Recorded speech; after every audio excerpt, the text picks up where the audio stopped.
Guys দেখেন আমি তেলে পিঠার কাই বলছি তেলে পিঠা না মানে তেলে পিঠার মতন একটা পিঠা বানানো হয়। ডিম দিছি, চিনি, লবণ দিয়ে এখন ভালো করে করতেছি। ময়দা দিছি, ময়দা দিয়া এখন এটা করবো তেল ডুবা তেলে বেজে বেজে বেজে বেজে আমার জামাইকে খাওয়াবো, যে আমার জামাই কেমন হয়েছে বলবে।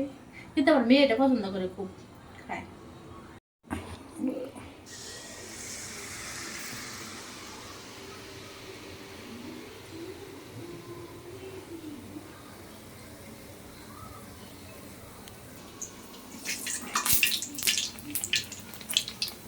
দেখেন আমাদের যেরকম হবে তেলে পিঠা না ফুলে না, কিন্তু যেরকম হয় সুন্দর কালার।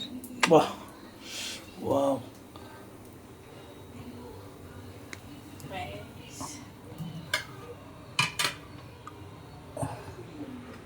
হয়ে গেছে, আর একটা চলছে।